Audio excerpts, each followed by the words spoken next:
Good evening, ladies and gentlemen. Welcome to TechGeek webinar series, our endeavor to empower techies. We believe that sharing of knowledge is the key of enhancing our performances and for our growth as professionals. With this principle in mind, TechGeek has initiated a series of webinars conducted by industry experts to give a crisp insight of various domains.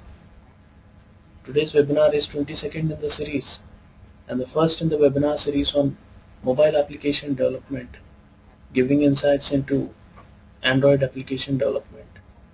Our guest speaker today is Mr. Siddharth Jain, Vice President Consumer Apps at Spice Labs. Siddharth is responsible for leading efforts on product development for consumer apps at Spice Labs. His 10 years of industry experience include working with FirstRain on web crawling and data mining, and with Global Logic on VoIP technologies. Apart from his two favorites, mobile phones and his 4-year-old son, his interests include squash, ornithology, and skating. Siddharth holds an integrated MTech degree in mathematics and computing from IIT Delhi. Gentlemen, this presentation will continue for the next 50 minutes and we'll take your questions after the presentation. In the meanwhile, you can post your queries on techgeek.com or through the chat pane available in the webinar software. Without further ado, I introduce to you our guest speaker, Mr. Siddharth.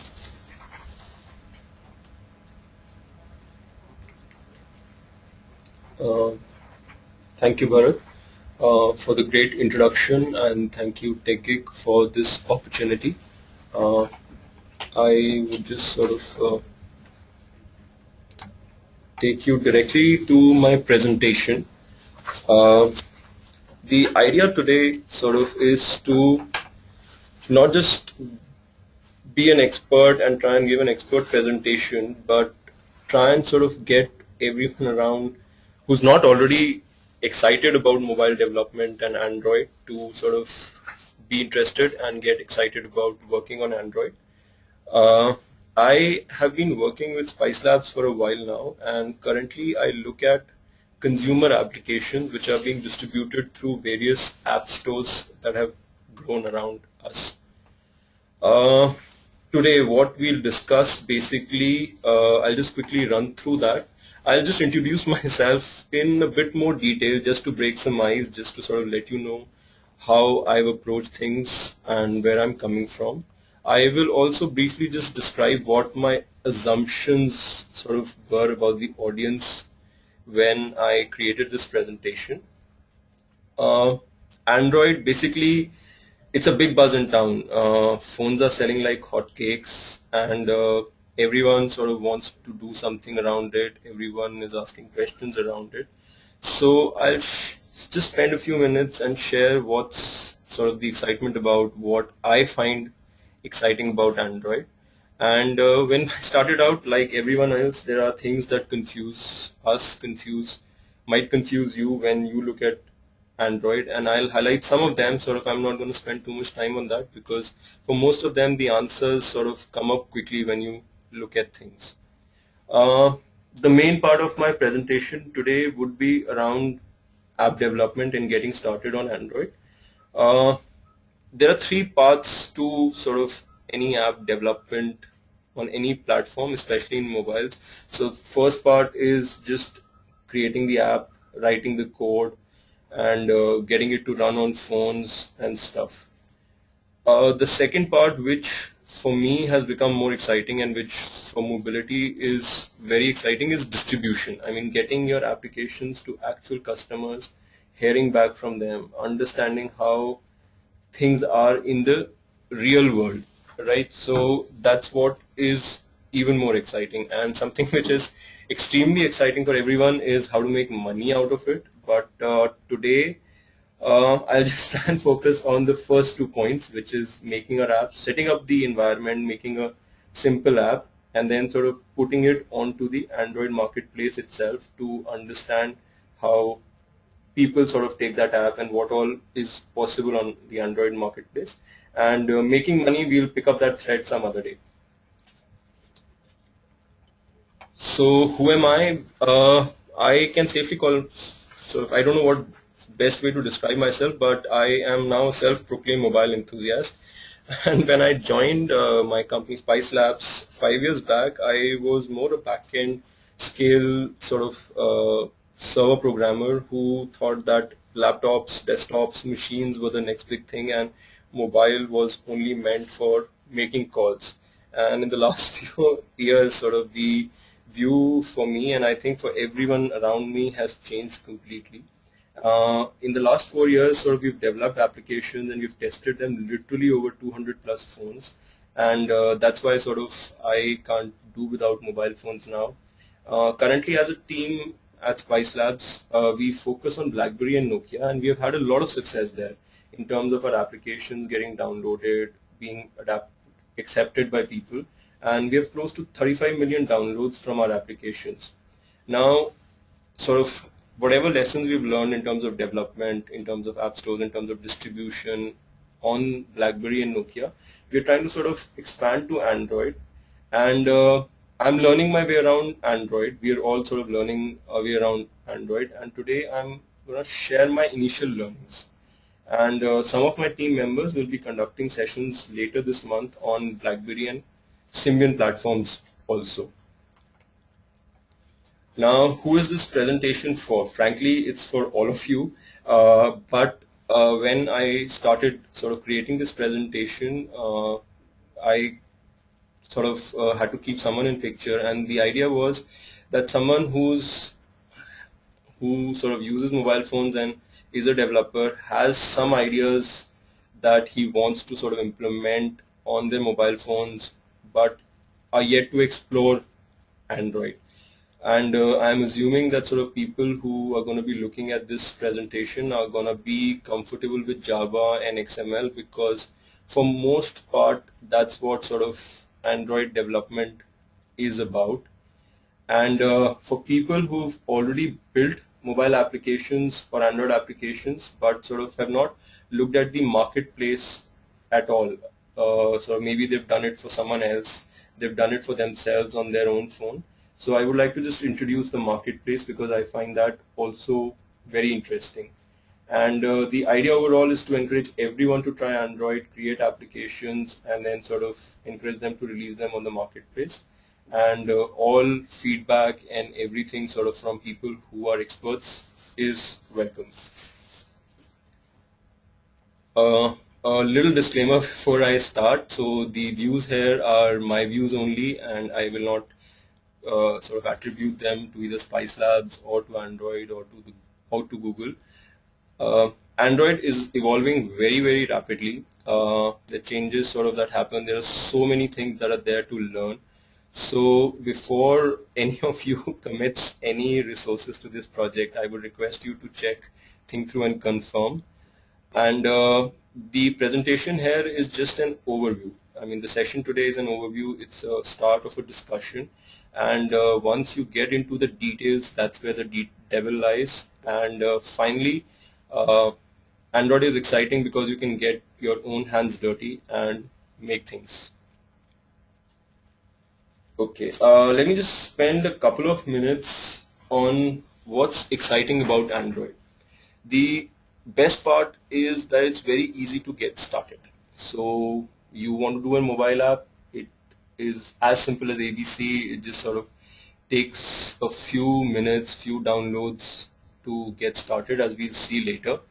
The tools that are available now are great. They are familiar. Basically, they work with the IDEs that all of us are comfortable with. The technologies are familiar, so most of the stuff is again Java and XML. The debugging tools, the development tools, the interfaces on those development tools, including creating your layouts, graphics, are pretty good. There is great support and there is a lot of information available on the net. The developer site support forums maintained by Google are pretty good. And so I mean, sort of, as long as you have a basic sort of inclination and an idea to get onto the mobile phone, and you are comfortable with Java and XML, it sort of hello world is very easy to do, and sort of getting something more sophisticated out is also not a big pain. There are no big licenses, there are no big hindrances or investments required before you can get started.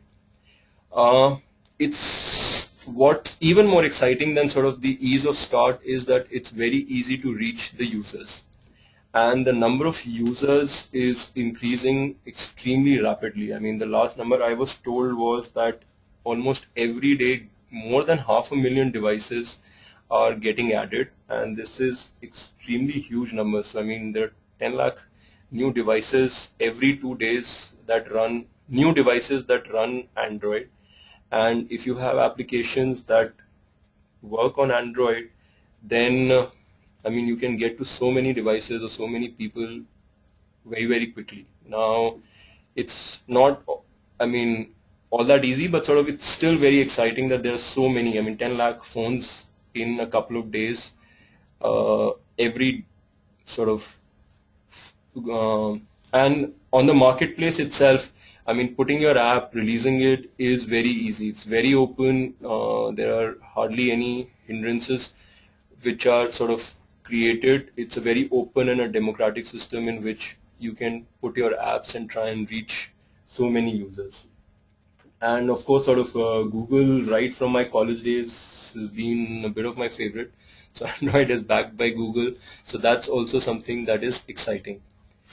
Some things that tend to confuse in the beginning, and they even now confuse me a lot of times. So there are many OS versions that are out there now. The platform is definitely very, very rapidly evolving. New releases, SDKs, APIs are getting added. There are multiple OEMs. There are multiple people sort of who work and bundle it onto handsets and sell it. So sometimes actually you get issues on devices where you've not been able to test or not been able to predict. Usually this happens for more sort of specific features where you're working closely with the device. On a higher level application, this does not hold true. Mobile development in general is painful because of the multiple screen sizes, multiple ways of inputting sort of user inputs to the application. So that problem is still there with Android, but the mechanisms to handle it are part of the framework, part of the examples, part of getting started. So it's not that hard, but it's still there. The marketplace, although in the last slide I said it's painless to get started, but it's in some sense overcrowded. It's already overcrowded, and the ease of putting your apps there has meant that a lot of people have put a lot of applications in onto the marketplace. So although it's very exciting that we want to get to the 10 million, sort of the millions of users out there, but being visible in that marketplace and competing with people who are already there is something that needs to get figured out. So I'll get started with setting up of development tools. I'll just sort of take you through the slides which have the information on this, and then sort of I'll just do a quick demo showing you sort of things around the development tools. The basic sort of premise I've taken is that you're working with Eclipse. I found a lot of it to be the most common and easily used. There are ways of working on command line also, sort of using other editors. So those instructions are all available on developer.android.com. But I'll assume that sort of Eclipse is the choice here. So you need to have Eclipse installed. Then there is this SDK starter package which can be installed from developer.android.com. Once you have this SDK starter package, you need to put in the Eclipse plugin. So there's a Android development tool plugin for Eclipse, which is what basically makes things extremely easy. And The way to install any plugin on Eclipse is basically very simple. You just go to the help, install new software, and you'll need to add a new repository there. And the repository usually sort of has a name, and there's a URL that you need to provide from where the plugin can be downloaded. The instructions after that are pretty straightforward and simple, and you follow them. The same tool then lets you basically also upgrade and the software as new versions come out. So the Eclipse, the SDK starter package, and then the plugin for Eclipse. Now the starter package primarily installs a few things. So it installs Android SDK and AVD manager, and it installs some SDK tools. But beyond that, we just need to run the Android SDK and AVD manager to get a lot of other tools installed. So this is a screenshot of the SDK and AVD manager, which primarily has two functions. One is to manage the SDK packages, and the other is to manage the virtual devices or the emulators that Android provides. Now the SDK consists of few things. So there are SDK tools, which are basically the debugger, the SQLite tools, the testing tools, the Android manager itself that get installed. Then we require one of the platforms. So basically some version of the SDK platform against which we are going to build. And usually the recommendation is to pick the latest and start your development, and then sort of based on your need, based on your understanding, and as that grows, you can pick and choose the right target. Beyond that, sort of there are USB drivers that are available if you want to do device debugging on Windows. A lot of documentation and a lot of samples are available if you want to install them, and sort of they're optional, but depends on what you want to see. Once you have this installed, you want to create a virtual device, and this again is very simple. It just sort of is a few clicks and your basic emulator is ready. So you just go to Eclipse, select, oh, I think sort of this session is quite popular, we already reached the limit. I'll just remove this and then get back to the presentation.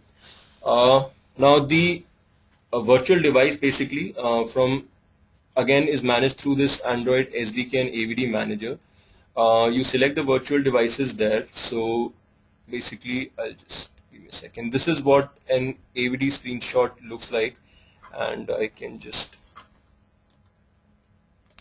also launch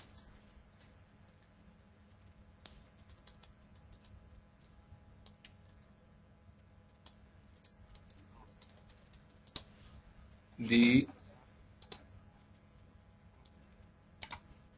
AVD manager, and basically here are the installed packages, the available packages, and these are the virtual devices that sort of I've defined. So this is the one that I am currently using, and I've just sort of used the general settings. There are certain other capabilities and everything which is available, which can be configured. So resolution, certain properties around the hardware that can be set and experimented with, but sort of I will not go into those details right now. The AVD sort of can then be launched, and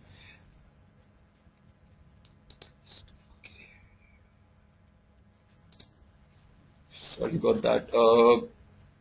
Basically sort of the AVD is the emulator, and these are the apps that are already installed. There are a couple of apps which I'll sort of just show to you when we move along. I'll just sort of, okay, should do the trick. Okay, so basically getting so the snapshot for installation, basically there are 5 steps to it before we get to our hello world, which is basically you need to have your Eclipse, you need to put in your SDK starter kit, then install the plugin for Eclipse, use the SDK starter kit to get the latest platform and SDK, create a virtual device, and that's it. Sort of we are ready to get into our sort of first app or creating our first Hello World application.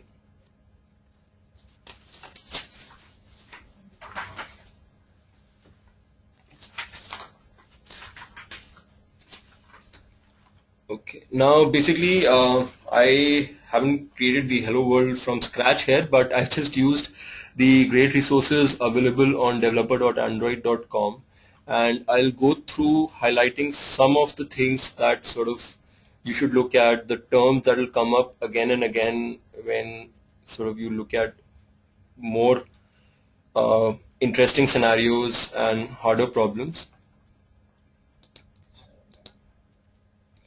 Uh, Creating a new project is as simple as ABC, and we'll just do it also together. We launch Eclipse, file, new project, and sort of there's an Android project that can be created right there.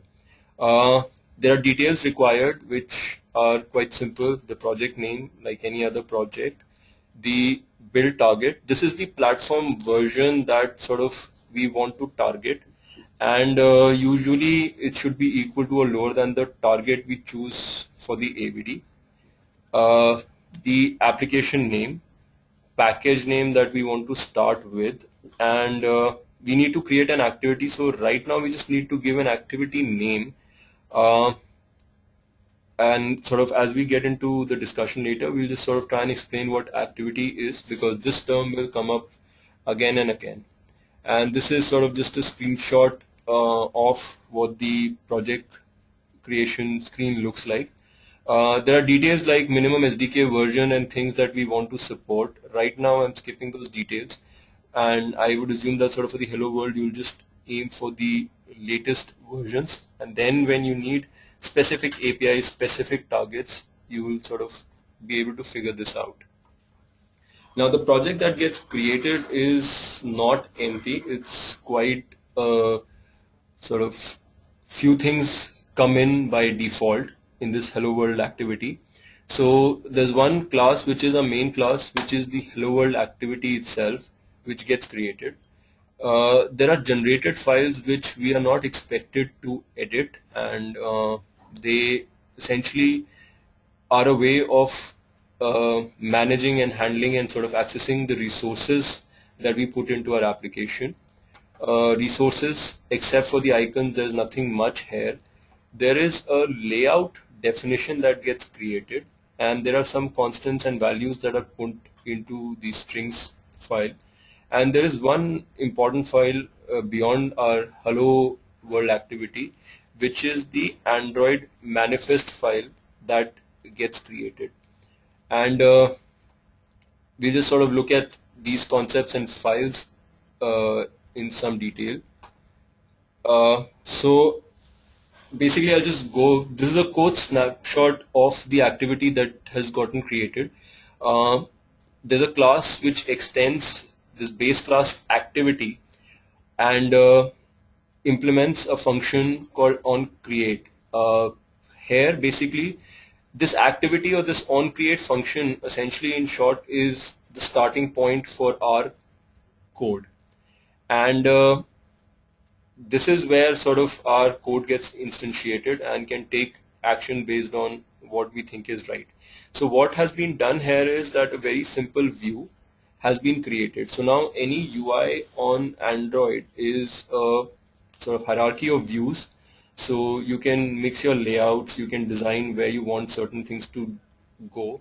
So sort of buttons, images, and the simplest thing when we're trying to do Hello World is to create a text view and sort of set text there, and then sort of send the content view there. And this creates, I mean, when this application is run, it sort of just generates exactly what we were looking for, the first Hello World. There are certain concepts here. So one is activity, and I mean there's a huge a lot of documentation around this. I've tried to sort of just try to simplify it as far as I could and put it here. So an activity is a single application entity that is used to perform action. Now, it's a very general definition, but sort of the point is that how the user is going to interact, the concept, sort of the what is going to get set up for him is what is defined in an activity. An application can have many and separate sort of activities around, but users would generally interact with one activity at a time. And on create is called whenever the Android system will start that particular activity. Now, the UI, as I mentioned, is composed of hierarchies of object called views, and a view simply is any drawable object. So button, image, or sort of, for our example, we used a text label which said hello Android or hello world. Basically, this simple example was a slight modification on what the actual program, when you create a hello world program, would look like. So usually, instead of the 3 bold lines here, you would only see one line which is sent content view r.layout.main. And basically this is something that is best explained in our Eclipse tool. So let's just get rid of this right now and let's open our hello world program and look at the resources. And in layout there's a definition of this main.xml, which is what is getting accessed from that code. We are defining a linear layout, which is just a simple sort of, by definition, sort of one after other view that we can put, and there is one simple text view that we are defining, and this text view also is using sort of another set of constants which are defined in values in this strings.xml. And we define a string identified by hello. We define our app name as hello world, and this is what gets used in our system. So in order to put as little as possible into our code, Android encourages us to define our resources, our layouts in XML as far as possible. So this is the same XML that we saw in Eclipse, the same strings.xml that we saw outside in Eclipse. The terms that come up very often when we are trying to understand or build an app are activity, service, content provider, intents, and manifest. And I sort of showed you one activity for us which was just a hello world, which on getting created did something or just sort of showed a text view. The other are as important, but sort of in our hello world program we've looked at an activity. We sort of have not looked at the manifest, which is essentially a collection of a lot of information about the Android application to the Android system, and it sort of does everything. So the name of the Java package for the application is defined here. It defines all the components of an application, the activities, services, broadcast receivers, content providers, what the application is composed of. It declares the permissions, it declares the APIs that are required, right? So it declares the minimum level of the Android API that might be required. It lists if any libraries or stuff should be linked, right? So the simplest manifest actually is something that we can look at right here. This manifest is primarily defining just one thing, that is our main activity, which is what will get launched when we start this program or this program comes up. So the Android version, the version name, the min SDK required, and then the activity itself from where our program will start. So we can just go to our emulator and run our Hello World program. So on create will get called, and that's about it. So the Hello World comes up, that's the app name. The Hello World activity statement that, or the string that we had put in the XML gets displayed. There are a lot of other things that will come up and which sort of you will be using when you define any application. The intents are the most common and they get used everywhere. It's basically a message. Intent is a message or a bundle of information, and it's something that sort of you send from one component of your application to another, and these intents can be targeted to a particular service, or they can be just put out without sort of actually knowing who's going to pick it up and handle it. So I'll sort of, beyond the hello world, I'll later on sort of take example of an activity where we've used intent directly sort of to do some stuff between our network component and the application. Uh, Activity life cycle. I've taken sort of this slide not because I necessarily want to get into a lot of details here, but basically because on a mobile we need to remember a lot of things. So when we start developing on a mobile, the mobile device is not just meant to run our application only. There are other things that happen on a mobile device. Okay, so phone calls come, SMSs come, messages, notifications come. There are other applications that might be running, alarms might be set, right? Emails might come in. So people might keep their phone somewhere and go away. So the system itself and the applications need to handle this as cleanly as possible. So when you write an application, you should understand that your activity might not be in the foreground all the time. It might get certain callbacks to handle those situations.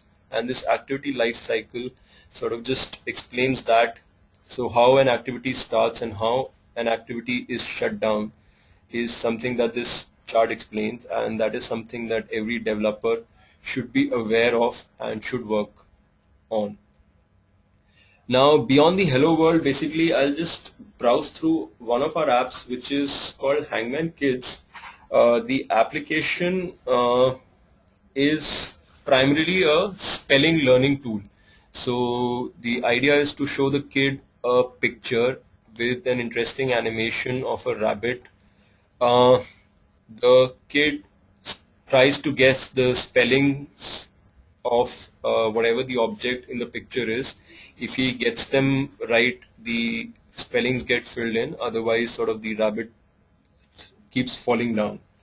There is a part wherein sort of more and more images can be fetched from the network or from the server, so that we don't need to make our application very heavy, and fresh content can be made available to the users.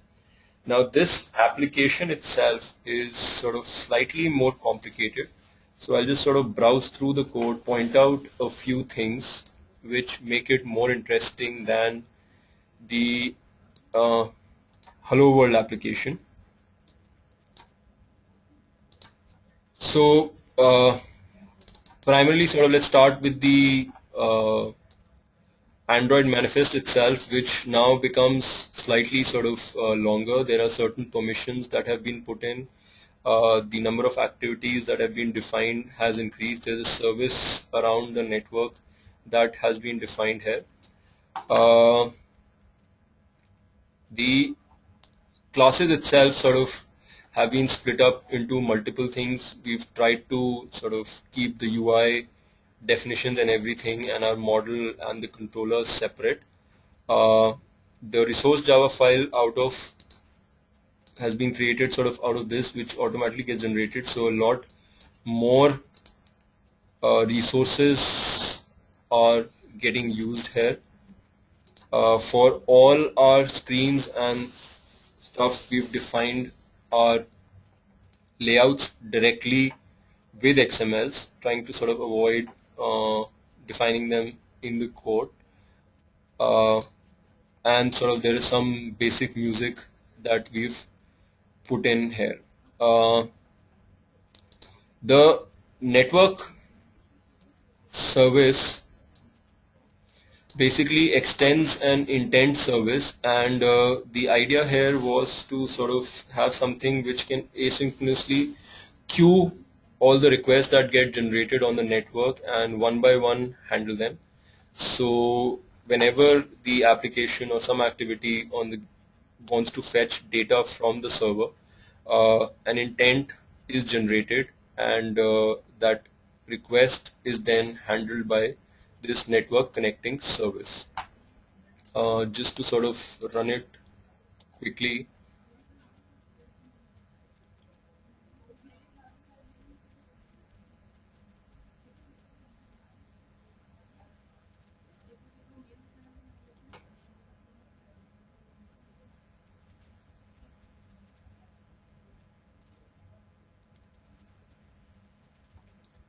So this is the application, and basically user can go to the game, the settings, help, stats, and come out. So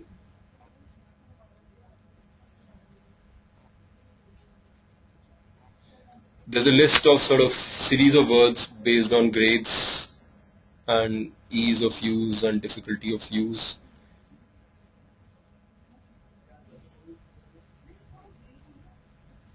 And sort of this is the main game screen where there's an image, there are letters that need to be guessed, right? A bit of animation where sort of the animator has been used, right? So something that engages the kids and they can play and then they can sort of learn the spellings and stuff. And this is something that got created very quickly by people who were already comfortable in Java, who had been doing work on J2ME or sort of BlackBerry. Okay. So beyond that, basically, once you have an application which is something substantial, which is interesting, and which you want to share with people, then you just create a package which, if you just want to do it from Eclipse, is again very simple. There's a self-signed certificate which is required, and the tool itself helps you generate that. And this APK is what sort of we are ready to publish to the marketplace. Uh, so this was in brief just sort of getting started with the tools, the development on Android. Some concepts very briefly. I don't think sort of it's fair to say that they explain or clear up every concept, but just sort of something that helps you get started. And once we are on, have an APK ready which we want to upload to the Android marketplace, sort of that is where another level of excitement comes in. On Android market, basically it's almost painless. It sort of is, you develop your application, you register on the site market.android.com/publish. There is a one-time fee of $25, which a lot of people wonder why it's there, but you can sort of upload and release unlimited applications. There is no limit on the number of versions that you can put out. Android market is relatively very simple to use. There is essentially no review process. The belief here is that users and the market forces themselves will decide which application is of good quality and which application is of poor quality. The uploads and updates are visible immediately or almost immediately on the marketplace. For the developers, there is no limit on the number of updates that can be put out. What you need is basically some graphics, some screenshots, icons, promotional material that you need to prepare, a short description, a title for your app, and the application binary. These are some of the sample application graphics from one of our application which is quite popular, and as I discuss more things related to the marketplace, the name of this application will come up again. The Android marketplace sort of lets you do a basic amount of targeting. So you can choose the country of distribution. So maybe you have, I don't know, the grocery list of a particular country or a region, or a feature that might be more relevant in a country, or there's a particular country in which you don't want to put out the app for some reason. You can choose that from the marketplace itself. There is the ability to control the device support also. So you can target specific hardware. Maybe if you would create an application which requires certain things from the hardware, maybe it's the screen size, maybe it's the requirement for, let's say, GPS, certain version of OpenGL or something that's required. So the manifest definition itself can be created in such a manner that those devices are only the devices on which you feel confident your application will run. It will be released, or the application will be visible only on those devices. And even after that, sort of, if your users report or you find out yourself that certain device is not correct for your application, then they can be manually edited out. Now, the interesting part about the Android market is that generally at a public level also a lot of statistics and information is available. So this particular screen and this information is very helpful. So at public level and also at private level, wherein sort of for your own app, you get to know what is actually happening in the marketplace. So these are statistics around the platforms that are available and the distribution of those platforms by the number of phones that access the marketplace. So basically, when we start development, usually either we try and target the phone that we have, or we try and sort of target the latest version. But the best way would be to sort of try and figure out which would be the largest set that you can support in terms of platform that you can target. And this information generally is useful because it helps prioritize development and testing. So both of these things require time and effort. So information like this is something that is very important and useful for us to prioritize things.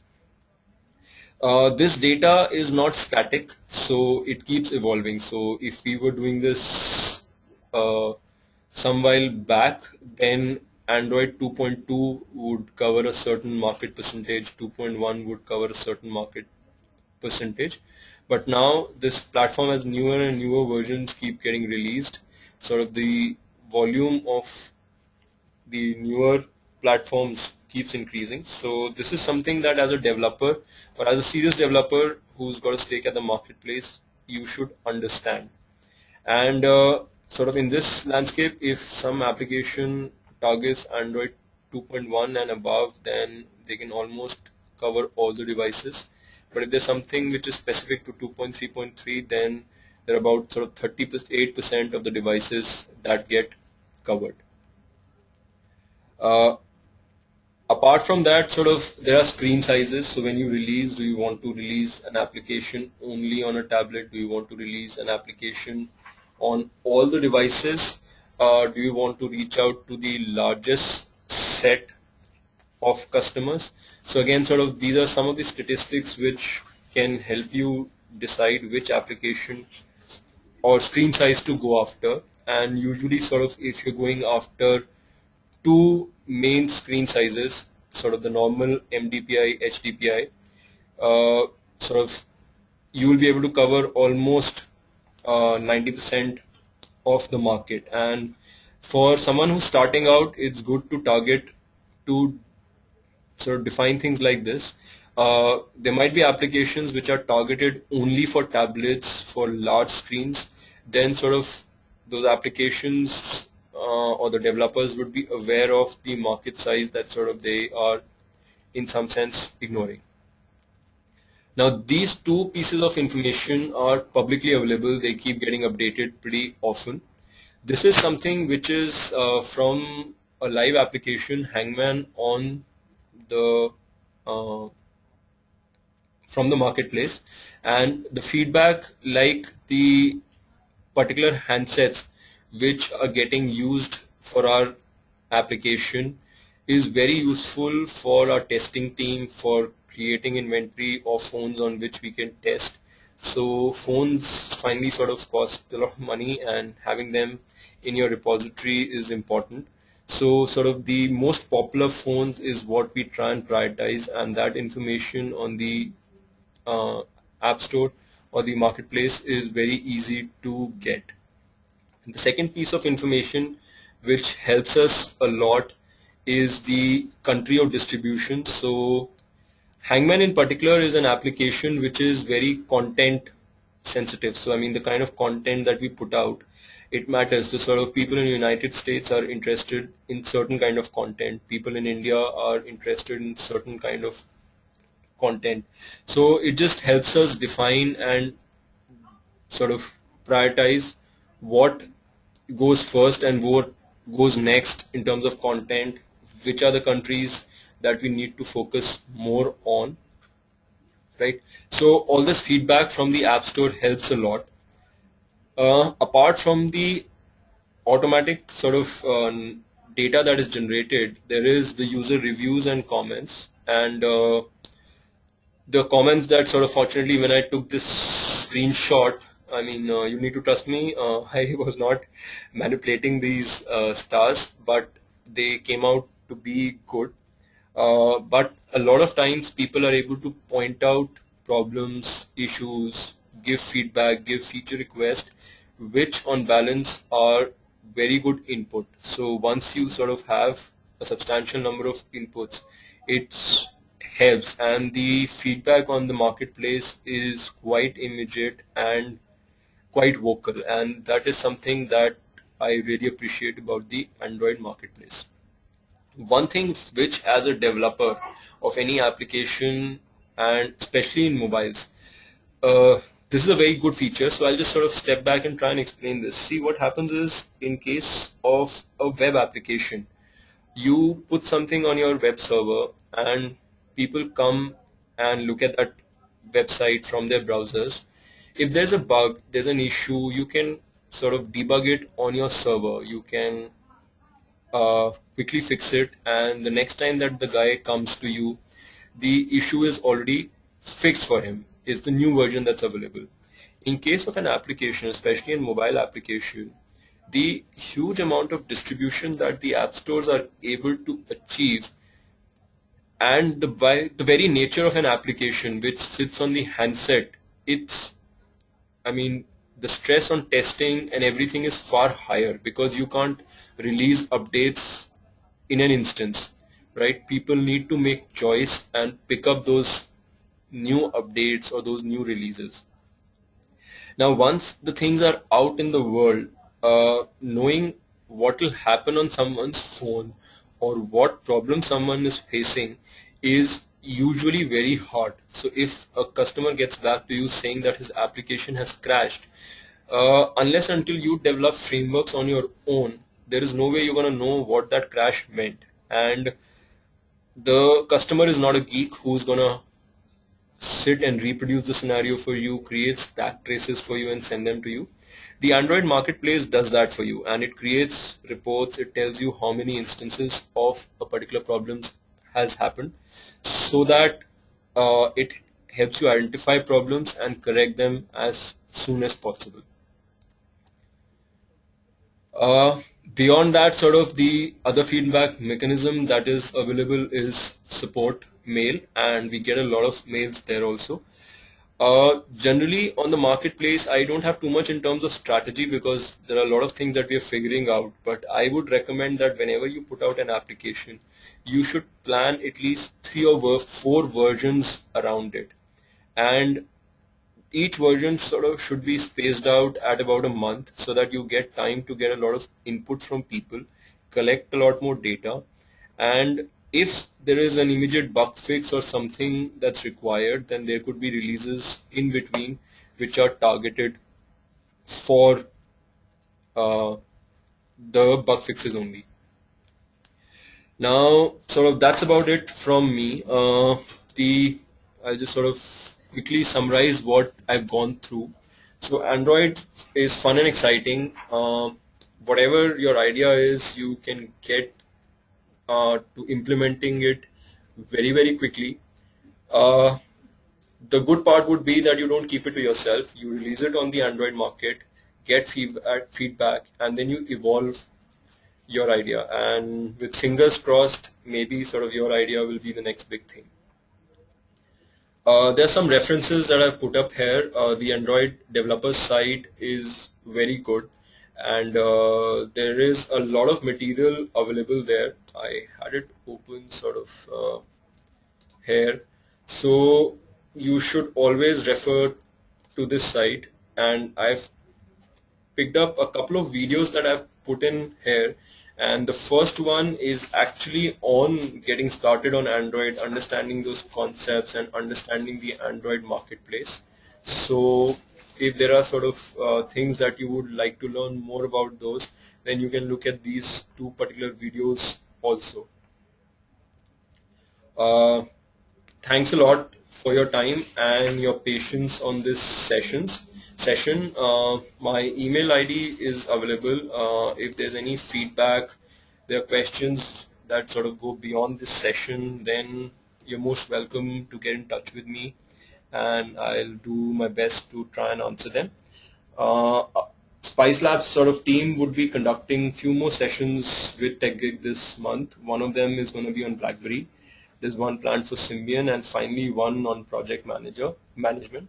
So please do attend those sessions too. And now sort of I'll just take Bharat's help to see how we can work with the questions.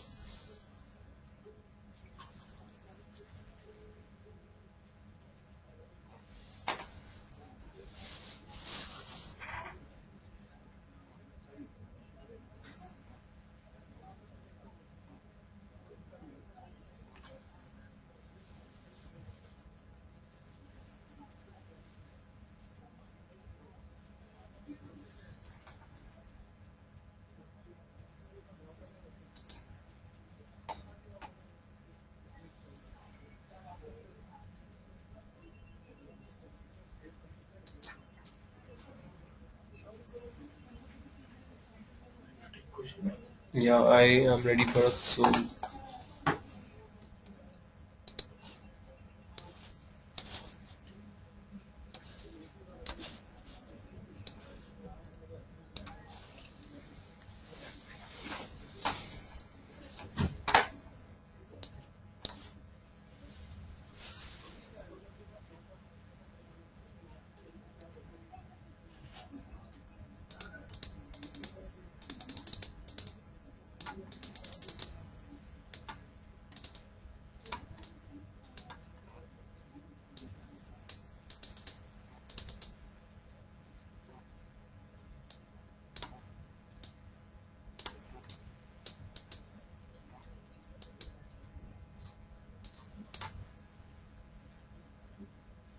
okay, so basically let me start with one question which has come from Raja Sekran.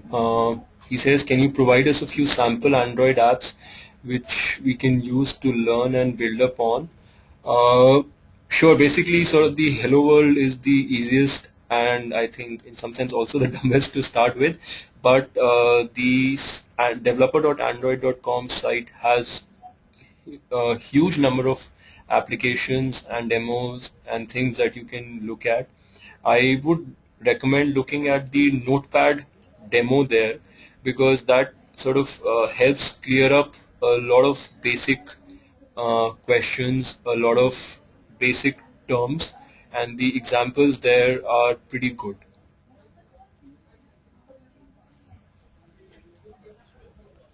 Okay, can Android apps also be developed using some other technology other than Java?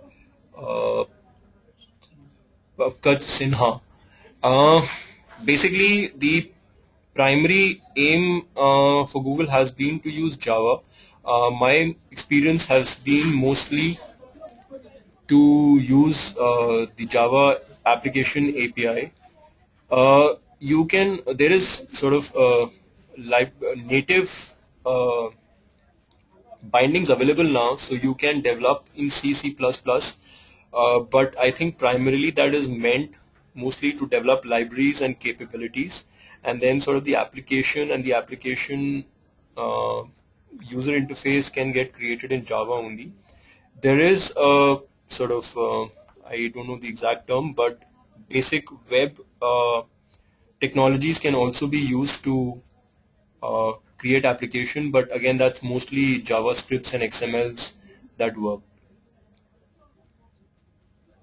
There are a lot of questions about the slides being available. The slides, basically this whole session has been recorded and would be available, I think very soon on the TechGit site.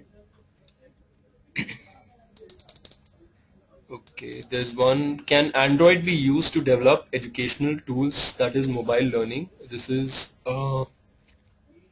Ashish Avadia. Basically, Android is a very great platform. Mobile education and mobile learning is becoming bigger. So if you have any idea which you want to implement, I think Android is going to be the right choice.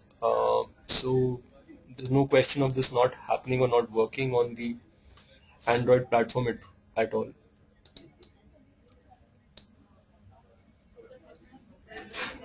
There's one question by Kevin George which says, any thumb rule for which version to start developing with for beginners? Basically, you should start with the latest, at least for the SDK and stuff, and then once you get comfortable, going back and looking at other versions is not that hard. Versions usually don't matter for applications which don't interact with the device very closely. So the example that I took of Hangman Kids is an application that sort of uses storage, uses network, but is not interfering or interacting with the call systems, the SMS systems, or the native phone stuff. So generally they work across versions.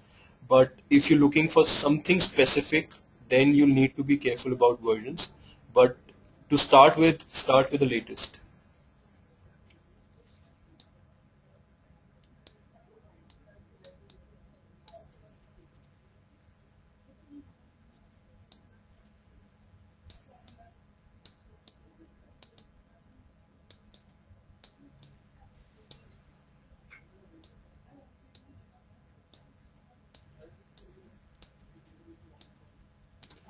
Okay, there's one question by Pulkit Arora, which is, do we need to buy a developer license before submitting an app on Android market, or to test an app on actual device before deploying the app?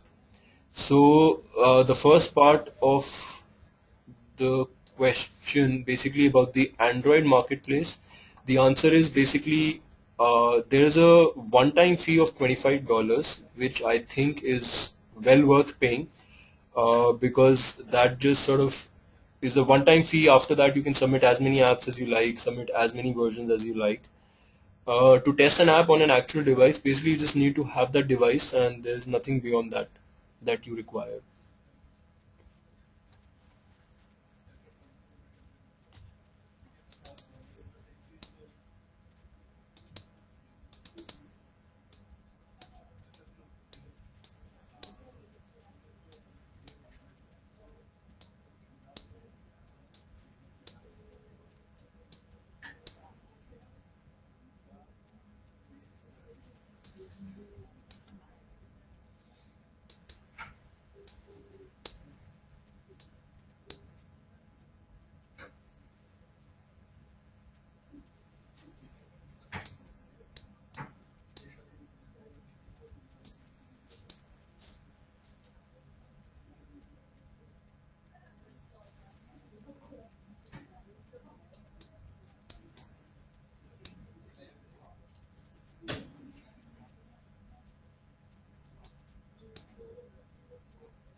Just point an example. Okay, so there's one very specific question by Kiran Kumar. How can we print data to a Bluetooth printer from Android mobile or tablet? Basically, I would like to apologize here first, Kiran, basically because I have not directly worked on a Bluetooth printer from Android. We've done certain exercises around BlackBerry and Nokia, but I'll try and sort of get back on this on the TechGeek site itself with a specific example of how this can be made to work.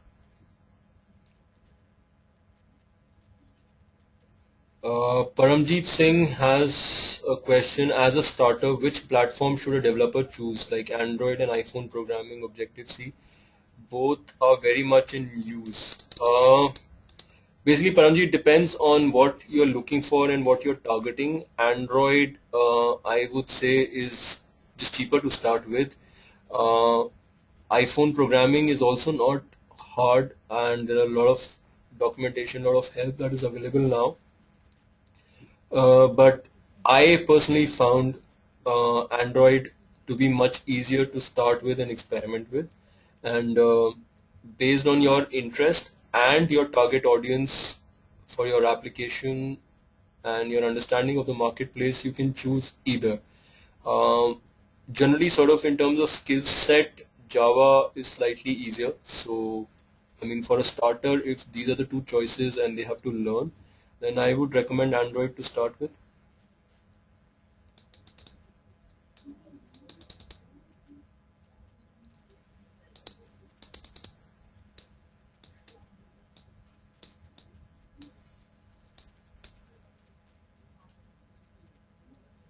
Good books for Android platform development by Kevin George. There are lots and lots of them available, but these days we've stopped looking at books because for Android actually there's so much content available online and the queries get answered so quickly that we have not looked at books, but I'll try and sort of arrange for a good list for you.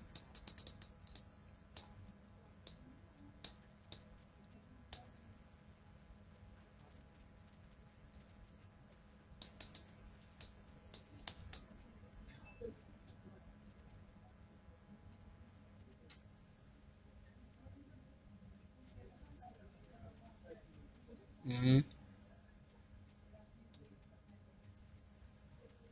Okay, so there's one question by Siddharth Reddy. I wanted to know how the distribution of an app works across countries. I mean, with regard to legal issues, etc. Uh, Basically, most of the apps and the legal issues are already taken care of by Google. In terms of free apps, the distribution and the countries in which it can get distributed is available. Uh, Usually, if you're using sort of things like encryption, or if your application has content which might be illegal in some countries, then finally it's you who's responsible. And Android marketplace at best would sort of remove that content.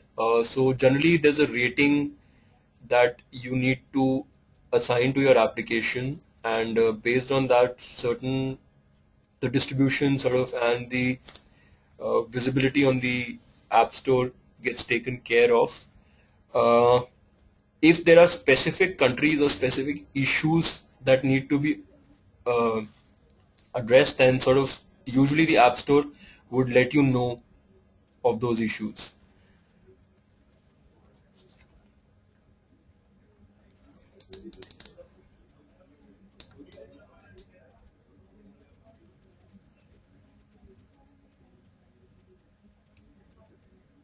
Sandeep Malali sort of wants to know how people come to know about your app on the Android market, and does Google do some sort of advertising about your apps? So basically, Sandeep, you'll need to spend some time on the App Store itself, both from the device and from the web. There are certain apps that get featured. There are certain apps that are visible when they do well. Based on sort of the category that you put your application in, and sort of the rating and the feedback, the application come up. Promotion is something that sort of can be done, but it's something that Google does not do. You need to do it yourself. And usually Google sort of or Android marketplace provides a certain period of visibility for new apps. So all that together with great feedback and visibility can help you come up. But this is not a very easy problem to solve, because although the marketplace is a very exciting sort of opportunity for everyone, the number of applications that are released every day is quite huge.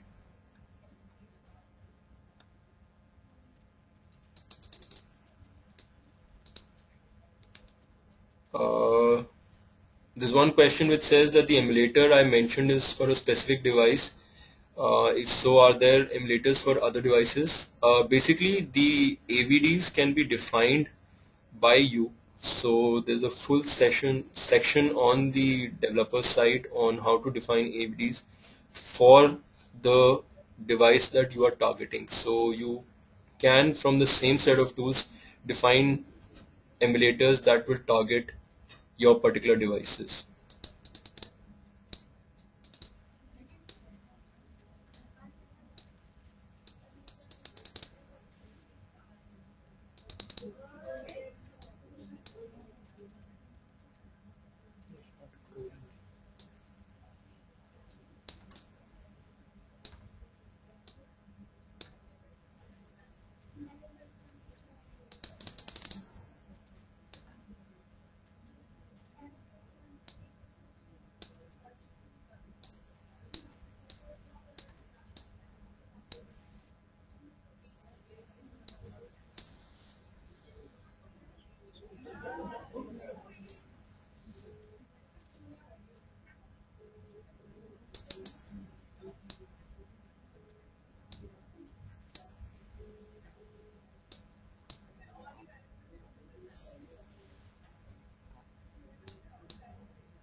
Okay, somewhere someone is asking, Satish, I think, Android development, should I go in for any training sessions or self-learning would do?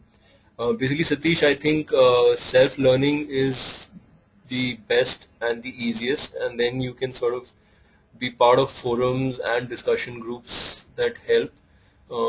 I believe it's generally quite an easy platform to get started on.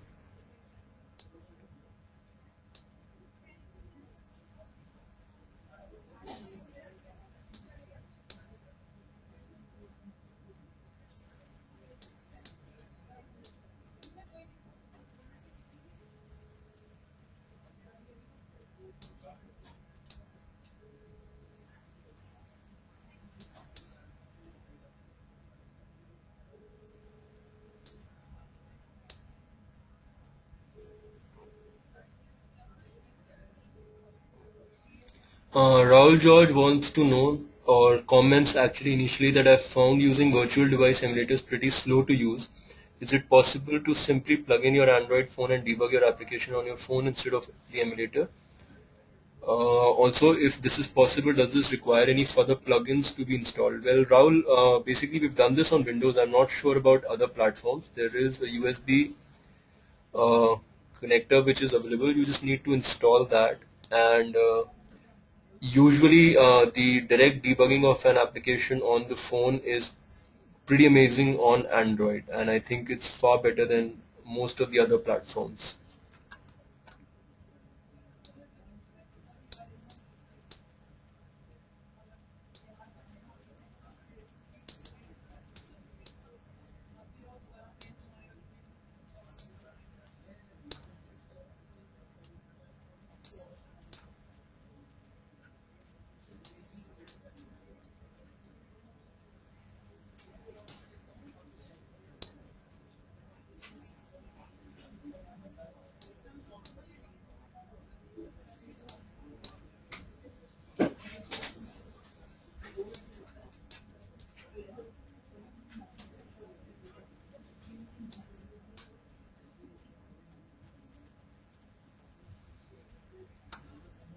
Rakesh Huda wants to know, can we design a client-server based app and upload it on Android Marketplace? Sure, Rakesh. The application that I demoed in the middle, the Hangman Kids application, is a client-server application. It's not an active client-server application, and there are a lot of applications which do this, so there should not be any issue around that.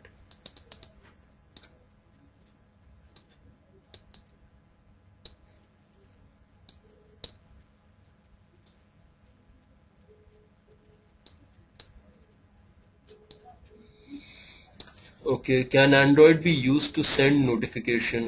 Vishal Agarwal. I'm not too confident I understand the question, but there is a huge framework for sending notification to Android devices, which is very exciting. And I think one of the sessions on TechGig in this month is also going to cover that as a sample. But there are lots of tools and tutorials available on setting up notifications and sort of integrating them with the Android applications. It's one of the features which is extremely exciting about the platforms that are supporting it. So BlackBerry, iPhone, Android, all platforms support push notification, and Android it's pretty easy to integrate.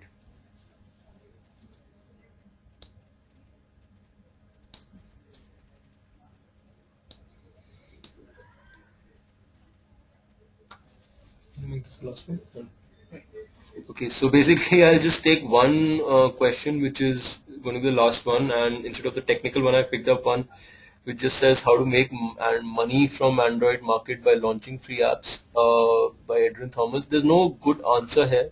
A lot of applications that are out there are free. The monetization models that are available are in-app purchases and advertising. And right now, sort of at Spice Labs and personally, we've worked on the advertising model, which I think is pretty good, but it requires good volumes and good usage on your application. So that's about it from me. Thanks a lot, and it's extremely overwhelming the number of sort of people who joined in for that session. Thanks once more.